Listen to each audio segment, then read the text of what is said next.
اعوذ باللہ من الشیطان الرجیم بسم اللہ الرحمن الرحیم سلام اللہ علی بقیت اللہ الاعظم۔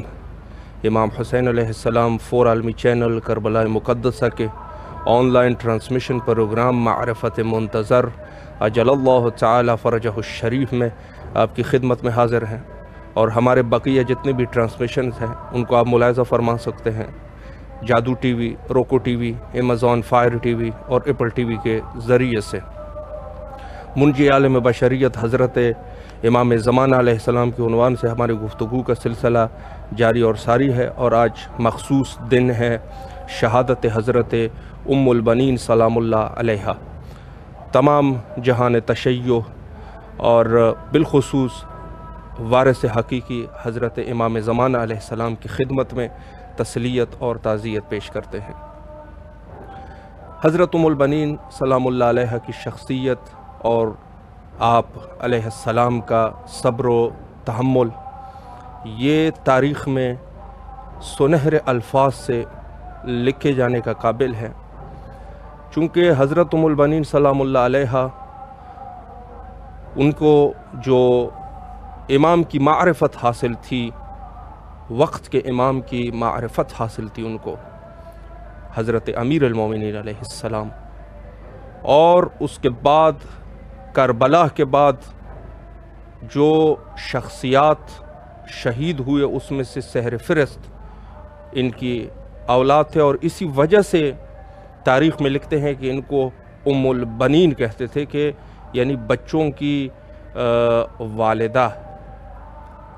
تو اس کے بعد جو شہادت ہوئی حضرت قمر بنی ہاشم حضرت عباس علیہ السلام کی، تو جب مدینہ میں بشیر آئے تو بشیر ان کے صبر اور تحمل کا اندازہ آپ لگا سکتے ہیں۔ جب بشیر آئے تو بشیر نے سب سے پہلے کہا کہ حضرت علی اکبر علیہ السلام شہید ہوئے ہیں، تو آپ علیہ السلام نے فرمایا میرے حسین کیسے ہیں، میرے مولا کس حالت میں ہیں۔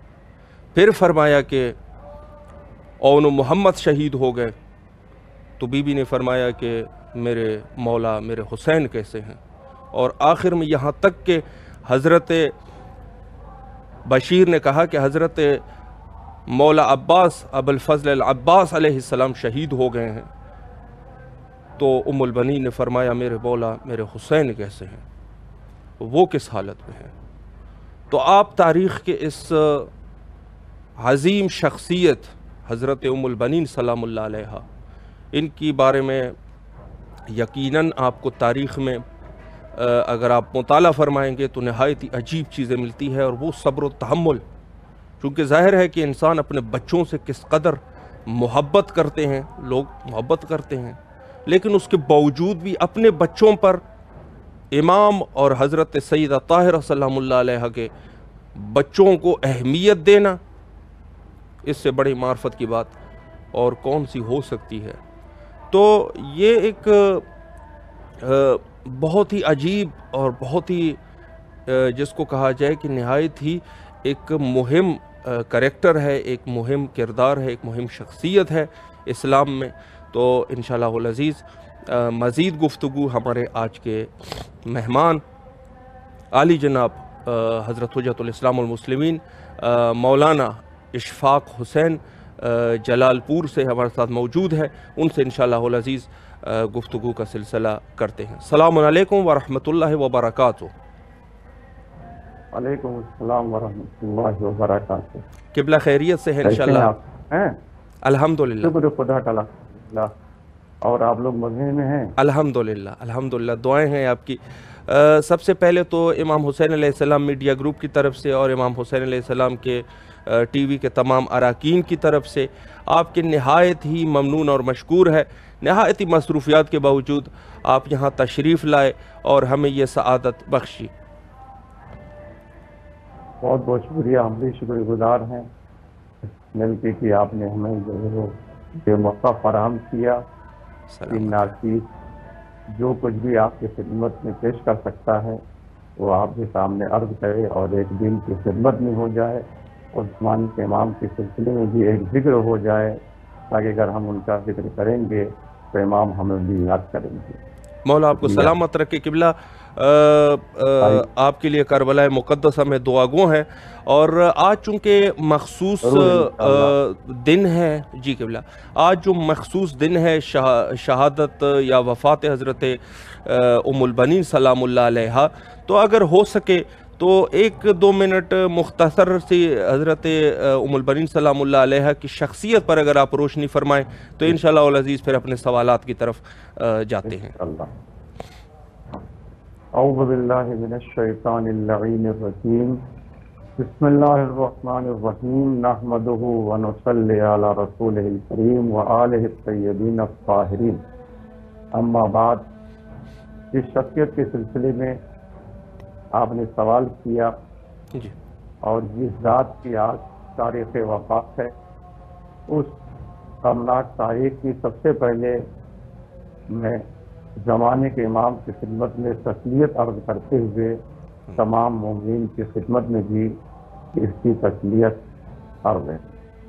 شکریہ۔ وہ ذات اور شخصیت جسے ہم آپ پہچانتے ہیں، اور فاطمہ کلابیہ کے نام سے، جی، اور آپ کا لقب جناب ام البنین جو مشہور ہے، ہم آپ روزانہ شہدائی کے سلسلے میں سنا کرتے ہیں۔ جی، زیادہ وقت نہ لیتے ہوئے صرف ایک بات مومنین کے سامنے اور اپنے سننے والوں کے لیے گزارش کر دوں کہ تربیت اولاد جو ہمارے اور آپ کے لیے اور آج کے زمانے میں بہت ہی اہم مسئلہ ہے، اور ہمیں اور آپ کو تاکید بھی ہے کہ ہم اپنی اولاد کی بہترین تربیت کریں جی، اور بہترین تعلیم دیں، تاکہ وہ سماج میں اور معاشرے میں کم از کم ایسی زندگی گزاریں کہ لوگ ان کا نام عزت سے لیں بے شک، اور انہیں احترام سے پکاریں۔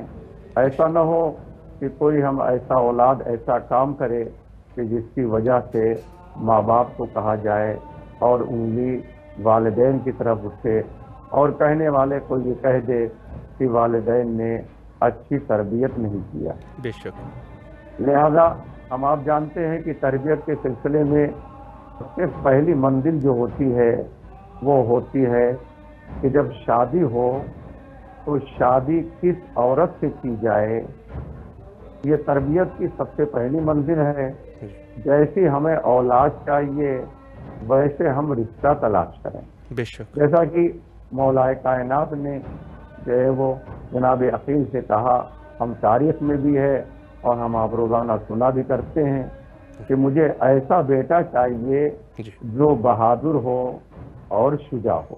بے شک، تو گویا آپ نے ہمیں اور آپ کو یہ ایک راستہ اور طریقہ بتایا تربیت کرنے کا، مگر حقیقت یہ ہے کہ شہزادی کے سلسلے میں جہاں پر ساری باتیں ہیں وہیں پر ایک بات بہت ہی اہم ہے جی، کہ جو بیوی تھی وہ پہلے ہی سے اہل معرفت میں سے تھی، بے شک، وہ بامعرفت تھی، بے شک، یعنی پہلے ہی سے چاہے ان کے والدین نے بتایا ہو یا کسی اور نے انہیں معرفت دی ہو یا کچھ الہامی چیزیں ہوئی ہوں، مگر وہ اہل بیت کی معرفت اس گھر میں آنے سے پہلے ہی رکھتی تھی، سبحان اللہ، اور خود وہی نہیں بلکہ اس کے ساتھ ساتھ ان کے والدین بھی معرفت اہل بیت کی خصوصاً مولا کائنات کی رکھتے تھے۔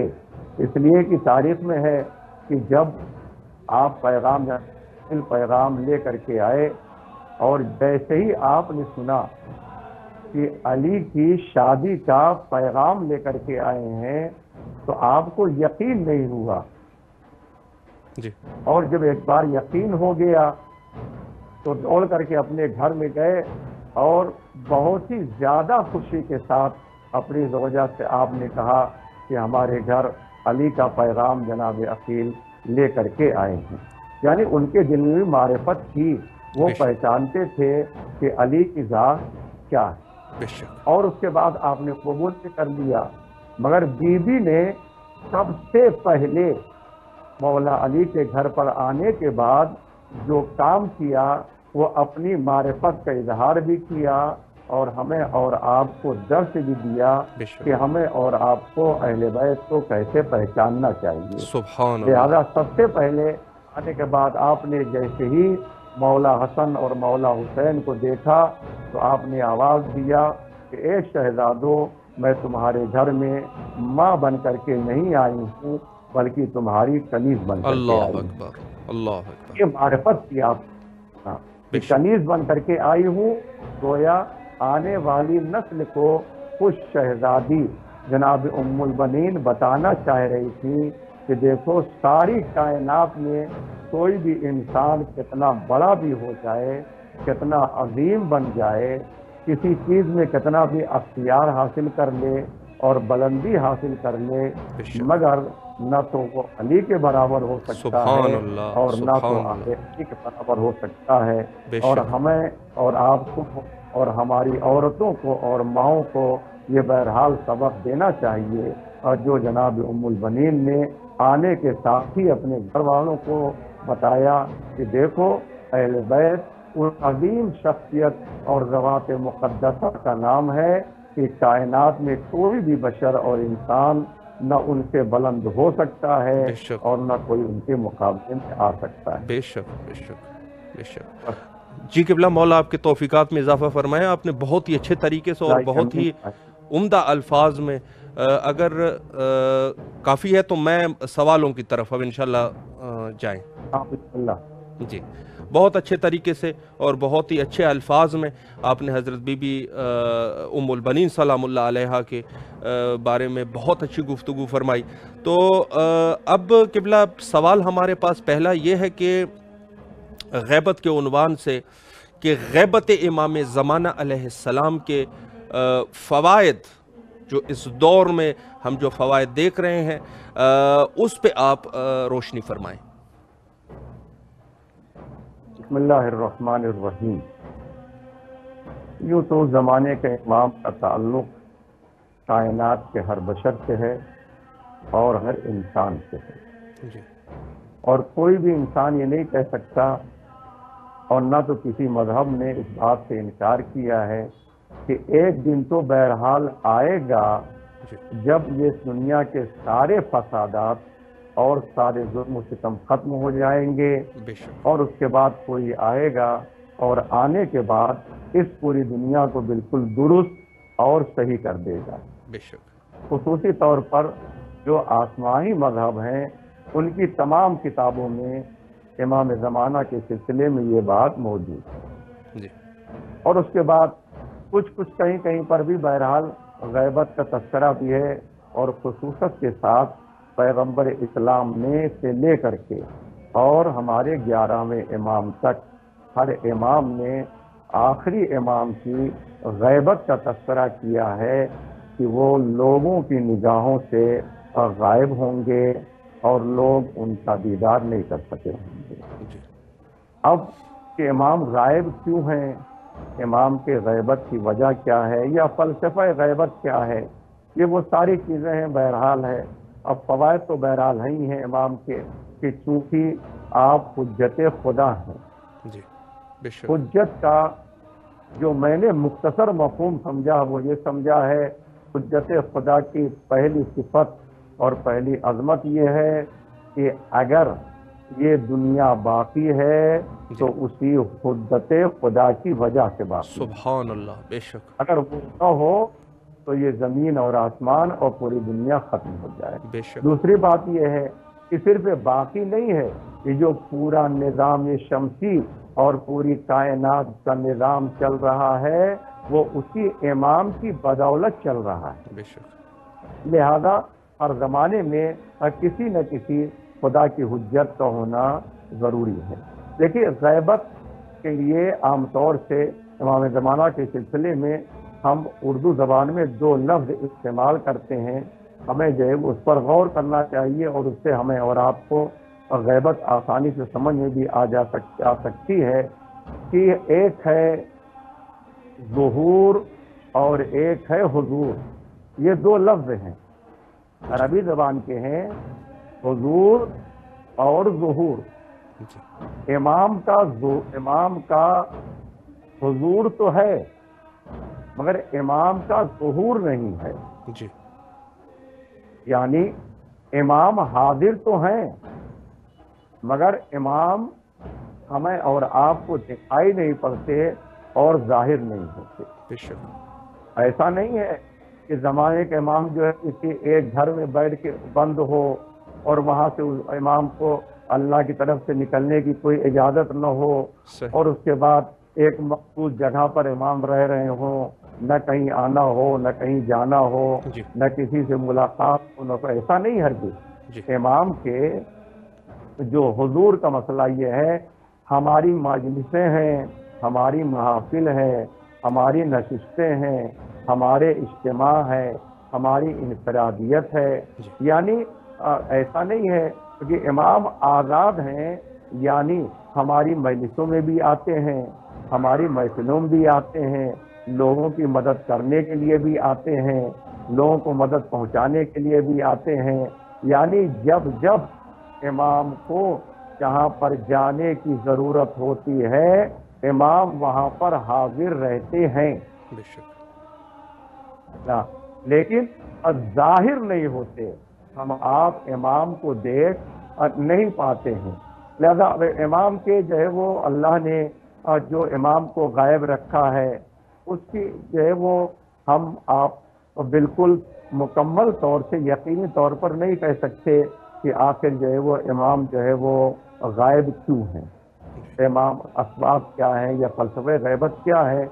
لیکن یہ کہا جا سکتا ہے پہلی چیز یہ ہے کہ غیبت کی وجہ جو ہے وہ یہ ہے کہ اللہ ہمارا اور آپ کا امتحان لینا چاہتا ہے. بے شک. مومنین کا یہ امتحان ہے، اس لیے کہ امتحان کا مقصد ہوتا ہے کہ آزمایا جائے، امتحان لیا جائے اور اس کے بعد اس کے درجات میں اضافہ کیا جائے، جی اسے کچھ ترقی دی جائے، اسے بلندی دی جائے.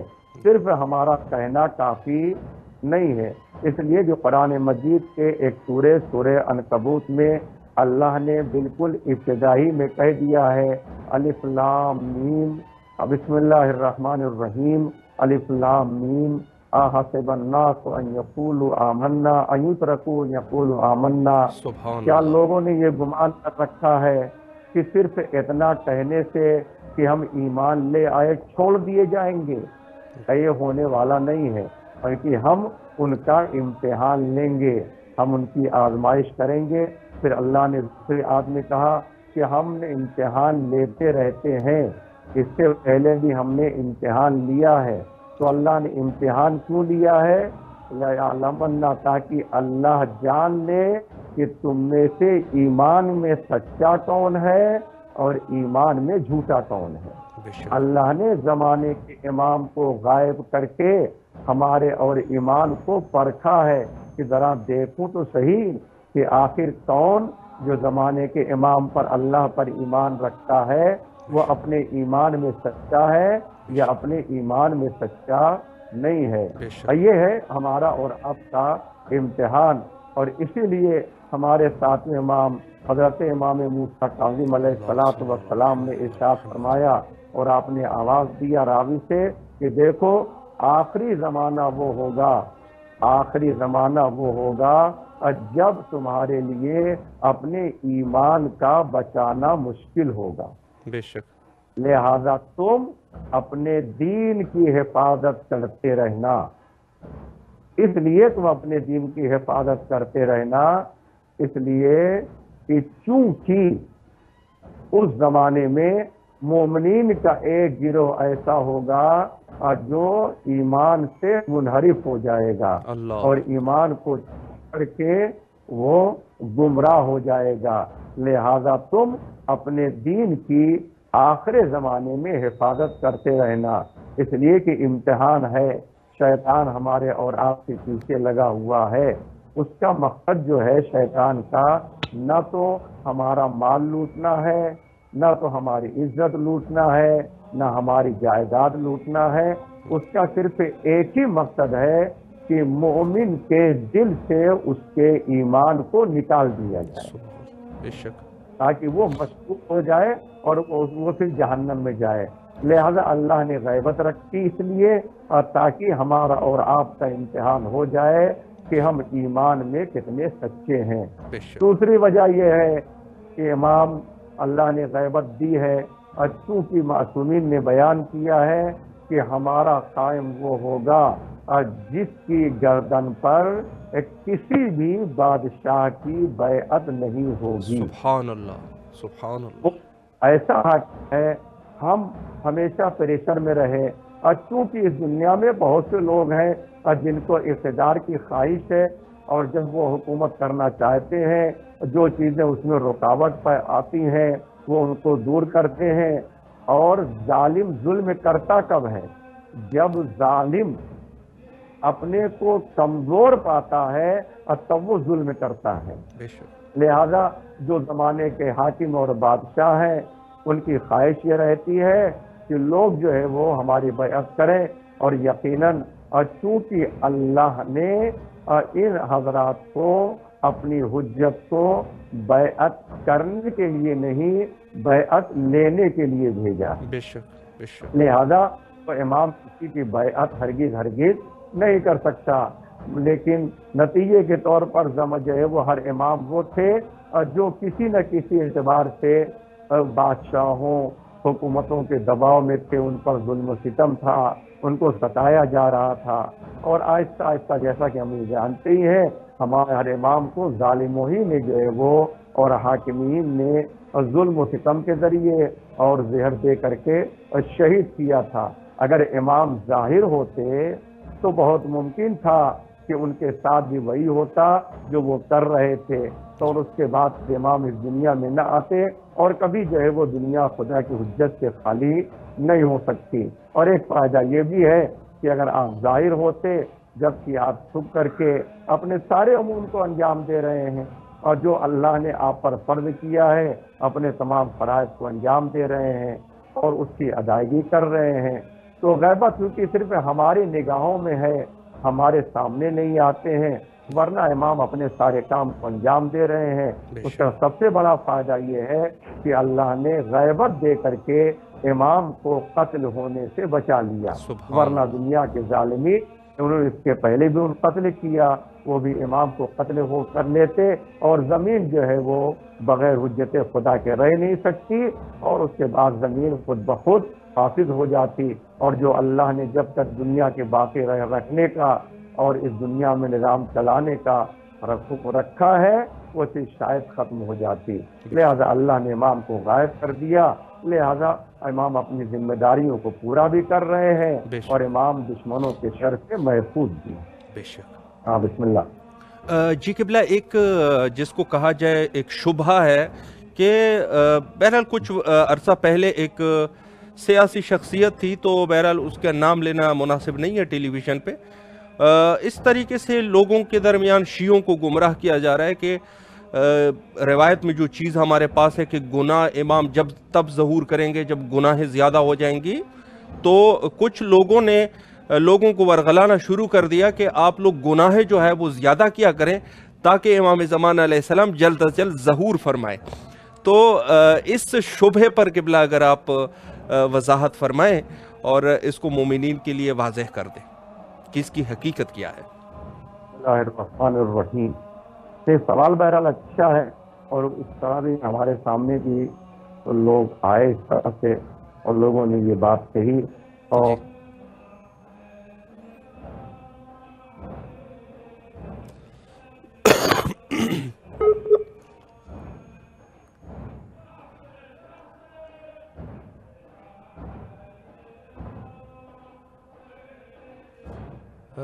شاید کچھ نیٹ کا مسئلہ ہے، انشاءاللہ العزیز کوشش کرتے ہیں کہ مولانا اشفاق حسین صاحب سے حفظ اللہ سے دوبارہ کوشش کر سکیں اور کوشش کر کے ان سے رابطہ برقرار کر سکیں اور انشاءاللہ مزید سوالات بھی ان کی خدمت میں پیش کریں۔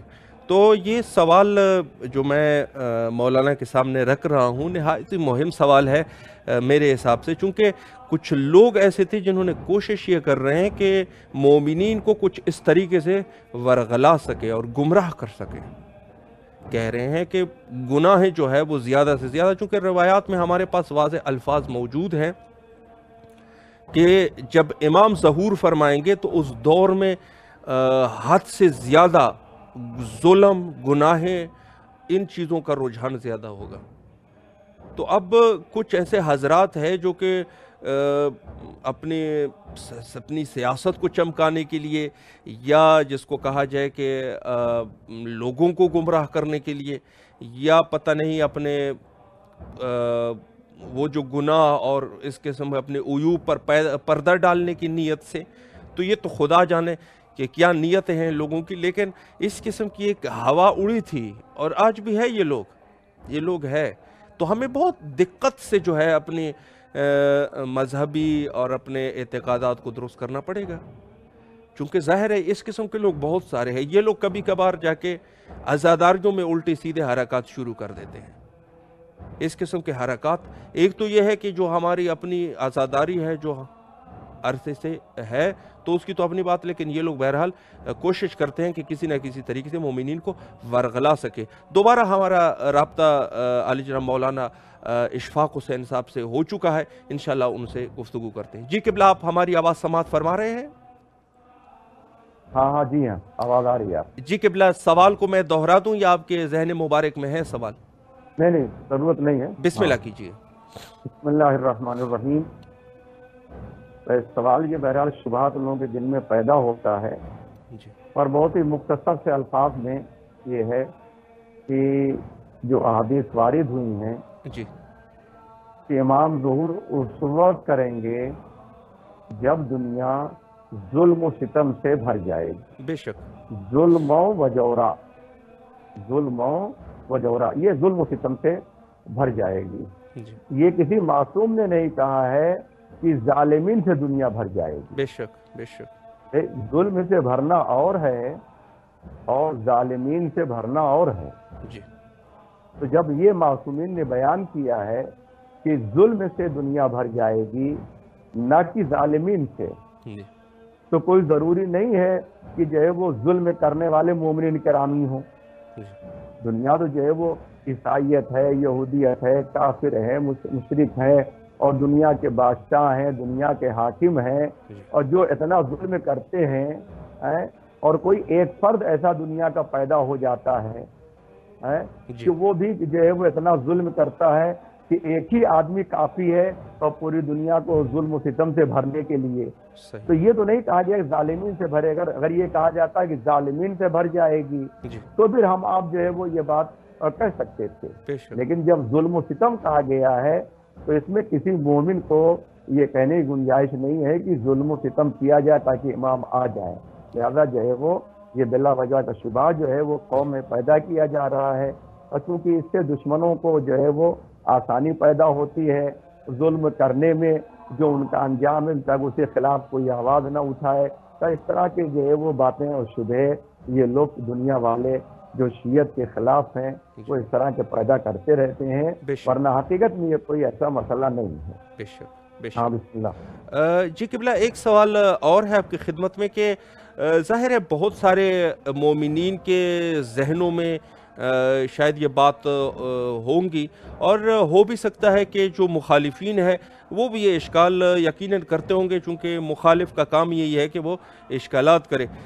سوال قبلہ یہ ہے، اگر امام زمانہ علیہ السلام غیبت اختیار نہ کرتے اور آج ظاہر ہوتے تو اس کے کیا نقصانات ہو سکتے تھے؟ کیا اس پر اگر آپ وضاحت فرمائیں۔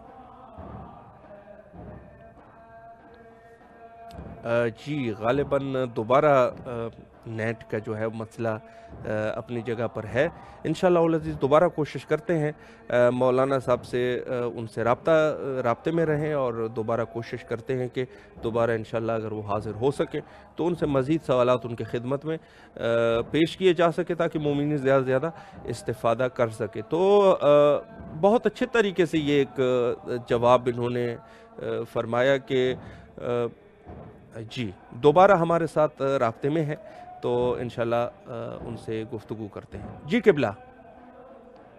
ہاں، سوالات دہرائیے پھر سے۔ جی قبلہ، سوال قبلہ یہ ہے کہ ہو سکتا ہے کہ بعض مومنین کے ذہن میں یہ بات ہو یا بعض مخالفین بھی یہ اشکال کرتے ہوں گے کہ اگر امام زمانہ علیہ السلام اس دنیا میں حاضر ہوتے اور غیبت میں نہ چلے جاتے تو کیا نقصان تھا ان کا، کیا ان میں کیا نقصانات تھے، اس پہ اگر آپ وضاحت فرمائیں۔ بسم اللہ الرحمن الرحیم۔ بھائی جو ہے وہ امام، اگر ان کا کہنا ہے کہ امام ہوتے جی ہمارے سامنے حاضر، جی اور جی جیسے ہم آپ زندگی گزار رہے ہیں جی یہ گزار رہے ہیں، ویسے امام زندگی گزارتے، جی اور اس کے بعد جب وقت ہوتا تو امام قیام کرتے۔ تو وہ مسئلہ یہ ہے کہ چونکہ اللہ نے پوری دنیا کو ایک نظام کے تحت پیدا کیا ہے بے شک، اور اسی نظام پر اس پوری دنیا کو چلنا ہے۔ سبحان اللہ، بے جب شک، اس پوری دنیا کو اس نظام پر چلنا ہے تو امام جب اس دنیا میں ہماری طرح سے ہوتے تو جو کچھ اس کے پہلے ان کے آباء و اجداد جو ہے وہ کے ساتھ ہو چکا، وہ ساری چیزیں ہوتی۔ جی کیوں؟ اس لیے کہ امام کی ذمہ داری جو ہے وہ ساری ذمہ داریاں، ان میں سے اہم ذمہ داری یہ ہے ظلم کے خلاف آواز اٹھانا۔ بے شک، اگر کوئی بھی مظلوم امام کو مدد کے لیے پکارے تو اس کے اوپر جو ہے وہ واجب ہے کہ امام اس مظلوم کی مدد کرے۔ بے شک، اچھا، اور آج کی دنیا میں جیسے کسی پر اس سے پہلے بھی بات ہوئی کہ چونکہ حاکمین ہمیشہ یہ چاہتے یہ ہیں کہ ہر ایک ہماری بیعت میں رہے اور ہماری بات کو مانے اور ہم جیسا چاہیں ویسا وہ کریں۔ بے شک، تو جب امام حاضر ہوتے اور ہماری اور آپ کی طرح زندگی گزارتے ہوتے جی تو لامحالہ ٹکراؤ ہوتا۔ جی ٹکراؤ ضروری تھا، بے اس شک، لیے کہ جب حکومت کچھ اور کر رہی ہے تو امام اس کے خلاف اٹھتے، مقابلہ ہوتا جی اور سارے پرابلم پیدا ہوتے، بے شک، وہ ہو سکتے تھے۔ لہذا جو ہے اللہ نے تو وہ مقابلہ جب ہوتا تو یا تو جو امام پھر شہید ہو جاتے ہیں یا امام زندہ رہتے، بے پھر شک، دوسرا مرحلہ پیدا ہوتا، دوسرا بادشاہ آتا، امام کو اس کا مقابلہ کرنا پڑتا۔ یعنی پوری زندگی جو آپ کی عمر آج تک ہے سوائے دشمنوں اور ظالموں اور لوگوں سے مقابلہ کرنے کے، اس کے علاوہ اور امام کیا کرتے؟ سبحان اللہ، بہت بڑی دلیل ہے اسی قبلہ۔ سب وہ ہوتا مشکل ہو جاتی کہ امام جو بے ہے شک، وہ، اور یا تو جب آخری منزل وہی ہوتی یا تو امام قتل ہو جاتے بے یا شک، امام باقی رہتے۔ بے اگر شک، قتل ہو جاتے پھر وہی مسئلہ پیدا ہو جاتا کہ بالکل، اللہ کی حجت دنیا سے خالی ہو جائے، کیونکہ اللہ نے فیصلہ کر رکھا ہے کہ میں جو ہے وہ اپنے حجت اسی امام تک پورا کروں گا، اس کے بعد میری کوئی حجت دنیا میں آنے والی نہیں ہے، یقین، مسئلہ پیدا ہوتا۔ تو اس لیے جو ہے وہ اللہ نے جو ہے وہ یہ کیا کہ انہیں پردے غیب میں رکھ دیا، اس سے کوئی فائدہ جو ہے وہ رہنے سے نہیں ہوتا۔ اور اگر روزانہ وہی معاملہ ہوتا پوری دنیا کا نظام درہم برہم ہو جاتا۔ جو امام کی ذمہ داریاں ہیں، امام وہ ذمہ داریاں کیسے پورے کرتے ظاہر رکھ کر کے؟ اس لیے کہ امام کی ذمہ داری ہماری ذمہ داری سے بہت الگ ہوا کرتی ہے۔ بے شک، لہذا اللہ نے جو ہے وہ انہیں جو ہے وہ پردے غیب میں رکھ دیا تاکہ ذمہ داریاں پوری امام پوری کرتے رہے اور دنیا کا کوئی بھی بشر اور کوئی بھی انسان ذمہ داریوں کو پورا کرنے میں رکاوٹ نہ بن سکے، بے شک، رکاوٹ نہ بن سکے، مانے نہ ہو سکے۔ تو اللہ نے انہیں پردے غیب میں رکھا۔ اگر ہم امام ظاہر ہوتے، ہماری طرح زندگی گزارتے، ہماری طرح سے آتے جاتے تو یہ بہت سے پرابلم پیدا ہو جاتے اور جو اختلاف کا سبب بنتے، مقابلہ آرائی کا سبب بن جاتے اور آخر میں مقابلہ ہوتا جس کا نتیجہ کبھی اچھا ہوتا نہیں ہے۔ لہذا اللہ نے پردے غیب میں رکھ کر کے وہ ساری کی ساری چیزوں کو ختم کر دیا اور امام پردے غیب میں رہ کر کے اپنی تمام ذمہ داریوں کو ویسے ہی پورا کر رہے ہیں جیسے ایک جو ہے وہ امام اور ظہور کے عالم میں رہ کر کے پورا کر سکتا ہے۔ میں نے گزارش کیا کہ امام جو ہے وہ حاضر تو ہے مگر ظہور نہیں رکھتے ہیں۔ سبحان اللہ، لہذا اس بنیاد پر جو امام جو ہے وہ اپنے سب کچھ انجام دے رہے ہیں، اگر وہ ہوتے تو بہت سے مشکلات پیدا ہو جاتے جو نظام الہی اور نظام کائنات کے چلانے میں اور چلنے میں جو مشکلات پیدا ہوتے اور اس کے بعد نظام الہی جو ہے درہم برہم بھی ہو سکتا ہے۔ بے شک، بسم اللہ۔ جی قبلہ، آخر میں تقریباً ہمارے پاس 6-7 منٹ بچے ہیں، تو ایک سوال میں مزید آپ کی خدمت میں پیش کرنے جا رہا ہوں انتظار کے حوالے سے۔ ظاہر ہے کہ اس دور میں جو ہمارے پاس جو روایات اور احادیث بھی ہے، نہایت ہی فضیلت ہے انتظار امام زمانہ علیہ السلام کی، تو انتظار فرج امام زمانہ علیہ السلام پر اگر آپ وضاحت فرمائیں۔ بسم اللہ الرحمن الرحیم۔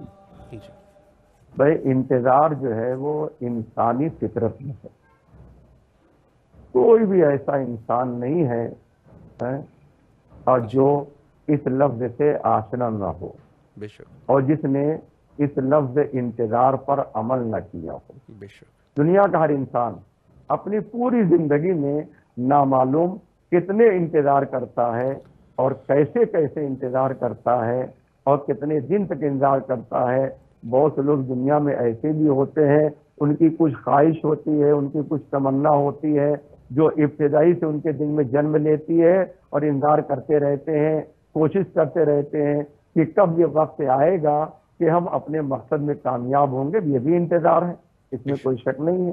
بے شک، اب مسئلہ یہ ہے کہ انتظار جو زمانے کے امام کے سلسلے میں ہے، اس کا تعلق جو ہے وہ عقیدے سے ہے یا عمل سے ہے، جی اصول سے یا فروع سے ہے۔ صحیح، ہم آپ جانتے ہی ہیں کہ ہمارے دین نے 2 چیزیں بتائی ہیں، جی ایک کا نام اصول ہے اور دوسرے کا نام فروع ہے۔ بے 2 شک، چیزیں بیان کی گئی ہیں۔ جی اب یہ امامت تو اصول دین میں اس میں طے ہے، کوئی مسئلہ نہیں ہے، امامت اصول دین میں ہے۔ جس طرح سے ہمارے اور آپ کے لیے نماز تو فروع دین میں ہے، مگر ہم جو ہے وہ نماز پر بھی ایمان اور اعتقاد رکھتے ہیں، جی اور روزہ اور جتنے بھی فروع دین ہیں پہلے ہم اس پر ایمان رکھتے ہیں اور اس کے بعد اس کام کو انجام دیتے ہیں، مگر عمل ہے۔ تو انتظار بھی جو ہے وہ ایک عمل کا نام ہے، جی بے شک، انتظار ایک عمل کا نام ہے۔ اس کا جو ہے وہ نام عقیدہ نہیں ہے کہ صرف ہمارے دل میں رہے، ہمارے باطن میں رہے، ہم اسے جانتے ہوں، بس نہیں، ایسا نہیں ہے۔ جی اس لیے جو ہے وہ معصوم نے فرمایا افضل الاعمال انتظار الفرج۔ سبحان اللہ، امام نے اس میں کہا ہے کہ بہترین اعمال، سب سے بہترین عمل کیا ہے؟ وہ انتظار فرج ہے، جی امام زمانہ کے ظہور کا انتظار کرنا۔ بے شک، اس لیے کہ جب وہ ظاہر ہوں گے اور تبھی جا کر کے، اور جو دنیا میں مومنین کرام کے لیے تنگی ہے، پریشانی ہے، مشکلات ہے، وہ سب کب دور ہوں گی؟ جب تک امام نہیں آ جائیں گے۔ بے شک، تو انتظار بہرحال ہمارے اندر ہے اور یہ عمل ہے، جی لہذا ہم انتظار کریں مگر عمل کی بنیاد پر کریں۔ بے شک، تو ایک مثال بہت ہی اہم دی جاتی ہے، ہم روزانہ ہم آپ سنا کرتے ہیں کہ جو ہے وہ عمل جو ہے وہ کیا، جیسے کہ ہم کسی مہمان کا انتظار کر رہے ہیں پلیٹ فارم کے اوپر۔ یہ بہت پرانی مثال ہے، مثال مومن کرام جانتے ہیں، جی لیکن ایک کسی عالم نے بھی ایک اور بڑی اچھی مثال دیا ہے انتظار کے سلسلے میں۔ لہذا میں وہ مثال آپ کے سامنے پیش کر دوں۔ بسم اللہ کیجیے۔ کہتے ہیں کہ جب آپ صبح سویرے اٹھے، نماز سے آپ فارغ ہو گئے، جی آپ دعائیں پڑھنے لگے، قرآن پڑھ رہے ہیں، آپ کتاب پڑھ رہے ہیں، جی جی مگر اب جو آپ کا ارادہ یہ ہے، انتظار آپ کا یہ ہے کہ سورج نکل آئے تب اس کے بعد میں اپنی جگہ چھوڑ کر کے اٹھوں اور اس کے بعد چائے بناؤں یا دوسرا کام میں کروں۔ صحیح، یہ آپ جو ہے وہ کرتے ہیں۔ جی بہت دیر ہو گئی ہے، جی بہت دیر ہو گئی، مگر آپ کو سورج دکھائی نہیں پڑا، نہیں، صحیح، روشنی نہیں پھیلی، جی سورج دکھائی نہیں، روشنی نہیں پھیلی، پر اتنا آپ کو تو یقین ہو گیا دیر ہونے کے بعد، بھئی سورج نکل تو آیا ہے مگر ہمیں دکھائی نہیں پڑ رہا ہے۔ جی یقین ہے نا آپ کو کہ جو ہے سورج جو طلوع ہو چکا ہے، صحیح، روشنی جو ہے وہ تھوڑی تھوڑی پھیل چکی ہے مگر دکھائی نہیں پڑ رہا ہے۔ جی اب جو ہے وہ، اب کیونکہ آپ انتظار کر رہے تھے اور جی سورج کے نکلنے کا، بس جب وقت ہو گیا وہ دکھائی نہیں پڑا، تو آپ باہر نکل پڑے. صحیح. سورج نہیں کیوں؟ اب دیکھا اوہ آسمان پر بادل چھائے ہوئے ہیں. جی. تو آپ نے طے کر لیا اس کا مطلب یہ ہوا کہ آسمان پر جب بادل چھائے ہوئے ہیں تو اس کی وجہ سے سورج دکھائی نہیں پڑ رہا ہے. مگر آپ کو یہ تو یقین ہے، یہ تو یقین ہے نا کہ سورج نکل چکا ہے، بھلے سے آپ کو دکھائی نہیں پڑ رہا ہے. یہ تو صحیح ہے، تو نکل دکھائی نہیں پڑ رہا ہے. تو جب ہم نے کہا سورج نہیں نکلا تو آپ کے دل میں یہ ارے ٹھیک ہے ابھی نہیں نکلا ہے تو کچھ دیر کے بعد بہرحال نکلے گا. یہ تو آپ کے انتظار رہے گا ہی، آپ انتظار کریں گے. تو یہ بھی ایک انتظار ہے بے شک کہ ابھی نہیں ہے، سورج تو موجود ہے مگر وہ دکھائی نہیں پڑ رہا ہے. ایسے زمانے کے امام کا انتظار ہے کہ زمانے کے امام ہے تو مگر ان کا ظہور نہیں ہے، وہ ظاہر سبحان اللہ ہے. بہت یہ اچھی ہے مثال. انتظار کا مفہوم اور یہ انتظار ہوتا ہے. لیکن آپ یہ بتائیں، اور ہر انسان کے سوچنے کی بات ہے کہ اگر سورج نہیں نکلا، سورج دکھائی نہیں پڑ رہا ہے، بادل ہے، تو کیا آپ اپنے گھر میں 24 گھنٹہ بیٹھے دیں سورج نہیں دکھائی پڑے گا؟ ایسا نہیں ہوتا ہے. جب آپ نے دیکھا کہ بادل چھایا ہوا ہے، سورج نکل چکا ہے مگر دکھائی نہیں پڑ رہا ہے، تو ایسا نہیں ہے کہ آپ وہاں گھر میں بیٹھے رہیں گے، بلکہ آپ کیا کریں گے کہ جو آپ کے اوپر ذمہ داریاں ہیں، جو آپ کے اوپر فرائض ہیں، جو آپ کو امور انجام دینے ہیں، جو آپ کو کام کرنے ہیں، آپ اس کے لیے تیاری کرنے لگیں گے. کسی کو آفس جانا ہے، کسی کو دکان کھولنا ہے، کسی کو مدرسے جانا ہے، کسی کو اسکول جانا ہے، تو وہ کیا کرے گا؟ وہ تیاری کرنے لگے گا کہ جو ہے وہ ہم کو یہ کام جانا ہے. یعنی سورج دکھائی نہیں پڑ رہا ہے، سورج کے نکلنے کا انتظار تو ہمیں آپ کو ہے کہ سورج تو نکلے گا ہی، مگر انتظار کے ساتھ ساتھ ہم جو ہے وہ اپنی ذمہ داریوں کو اور اپنے امور کو، اپنے تمام کاموں کو کرتے رہیں گے. امام کے انتظار کا مفہوم بھی یہی ہے کہ جو ہے ہم امام کا انتظار بھی کرتے رہیں کہ امام ایک دن ظاہر ضرور ہوں گے، مگر جو ہماری ذمہ داریاں ہیں، جو ہمارے فرائض ہیں، جو ہمارے روزانہ کے امور ہیں، جو واجبات ہیں، جو مستحبات ہیں، جو سارے کام ہیں، ہم ان تمام کے تمام امور کو انجام دیتے رہیں. یہ ہے ظہور کا انتظار کا مفہوم. ہم جو ہے وہ امام کے منتظر ہیں، اور جو ہے وہ اور یہ بھی ہے کہ امام بھی منتظر ہے. بس فرق یہ ہے کہ ہم جو ہے وہ امام کا انتظار کر رہے ہیں اور امام حکم پروردگار کا انتظار کر رہے ہیں کہ اللہ کب مجھے حکم دے تاکہ میں ظاہر ہو کر کے اور اس ظلم و ستم سے بھری ہوئی کر دوں. اور اس کے بعد انشاءاللہ تعالی جو ہے وہ دن آئے گا جب اللہ جو ہے وہ ہمارے آخری امام کو ظاہر انشاءاللہ. مولا آپ کی توفیقات میں اضافہ فرمائے. بہت اچھی گفتگو. قبلہ ٹائم جو ہے وہ ختم ہو چکا ہے. مولا کے حفظ و امان میں رہے. ایک دفعہ پھر بھی آپ کے نہایت ہی شکر گزار ہے کہ آپ تشریف لائے اور بہت ہی اچھی گفتگو فرمائی. کربلا مقدسہ میں آپ کے لیے دعا گو ہیں اور آپ سے بھی التماس سے دعا کرتے ہیں. فی امان اللہ. خدا حافظ. مومنین کے لیے سب کے لیے دعا کریں. پھر آپ کے شکر گزار ہیں ہمارے اپنے تمام اراکین کو. ہماری شکریہ شکریہ. بہت اچھی گفتگو ہوئی ماشاءاللہ. بہت اچھے طریقے سے گفتگو ہوئی اور ٹائم کی بہرحال کمی ہوتی ہے اور انشاءاللہ العزیز پھر بھی ان علماء کی خدمت میں رہیں گے اور کوشش کریں گے کہ مزید سے اچھے سوالات جو مومنین ہمیں بھیجتے ہیں یا خود ہم جو ضرورت دیکھ کے سوالات بناتے ہیں ان کے سامنے پیش کیے جائے اور آخر میں وہی دعا کرتے ہیں جو ہمیشہ میں کرنی چاہیے. اللہم عجل لولیک الفرج.